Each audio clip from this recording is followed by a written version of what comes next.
BKFC announces Fight Night Jackson, Mississippi, Saturday, January 29th.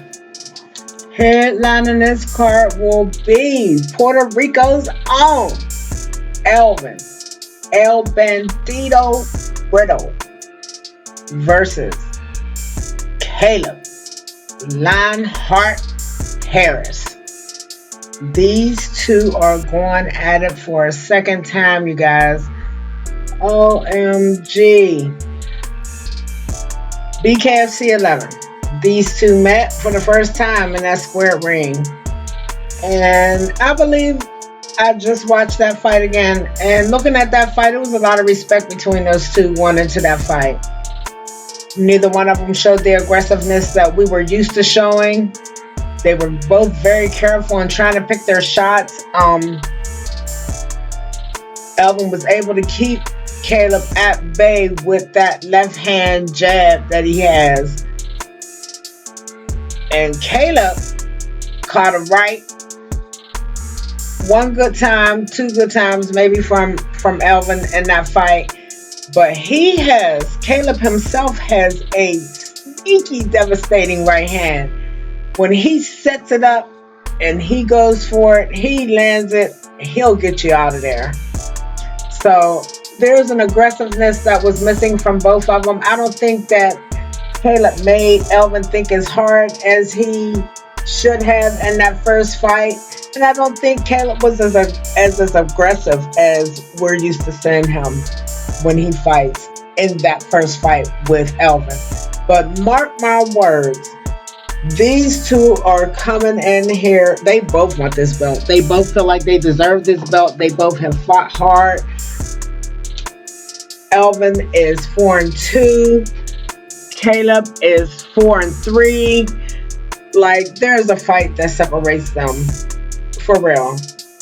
This is the best fight for this welterweight division, for this vacant belt, for this vacant world title. Man, we're going to have to wait and see January 29th what's going to happen. We will see indubitably who has elevated. We will see who has elevated. In Kaleb's last outing, he went against Mr. Derek Finley and got the unanimous decision win over that young man. That fight went the distance.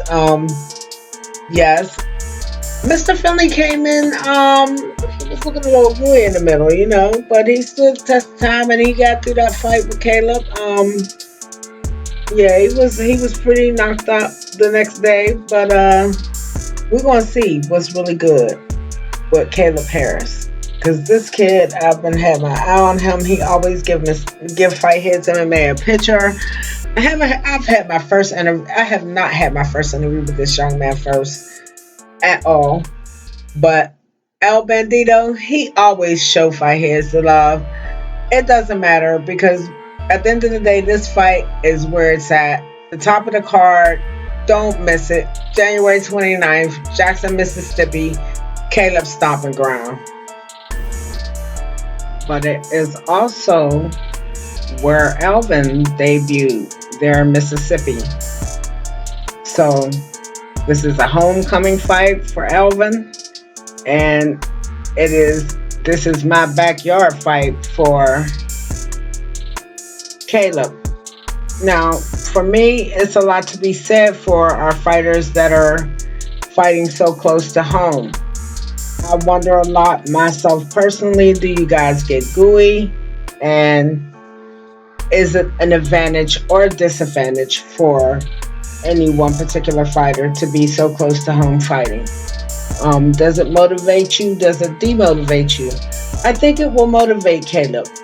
I think it motivates Elvin too, being that that's the first place he ever got to perform for Bare Knuckle Fighting Championship, and got a fantastic win over Harrison Stevenson. So with that being said, this is going to be a great main event. Y'all do not want to miss it. These two cats are going to go at it. We're going to see something different from both fighters. I look forward to it. Part 2 between these two should be a knockdown, drag out fight. between these two. And at the flick of a wrist, either one of them could put either the other out. So yeah, this is going to be an awesome fight. I think we couldn't ask for a better headliner at the first card of the year. First headliner of the year. All we need is for all the other fights to live up to to that energy that these two are going to bring. Now, whether they have a friendship, a kinship, any kind of ship going into this fight is unbeknownst to Miss Nikki. Don't care.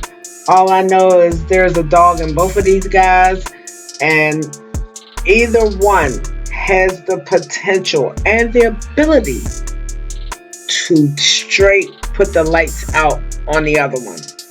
So with that being said, it didn't happen in the first fight. It's a likely possibility in this fight. When Kaleb went forward on his left foot in that first fight with Elvin, he seemed to have had a lot more success. And he was a lot more successful in the clinch. Although Elvin was able to turn him at will and get him up off of him at will. He kind of gave him the business in the clinch though. So we're going to see what happens. I always say, does history dictate the future and rematches in these fights? I asked that same question when AJ and Joey met a few months ago. Nobody wanted to answer it. AJ answered it though. AJ answered it. So that's my question. Does history dictate the future, and whose will prevail in this fight? And I neglected to mention that Elvin Brito's last opponent was World Boxing Champion Julio Garcia, and that went the distance, and I believe that was a unanimous decision. That was a great fight. It was not an easy fight for Elvin, so this upcoming fight is going to be the pinnacle for both guys. Happy New Year's, you filthy animals.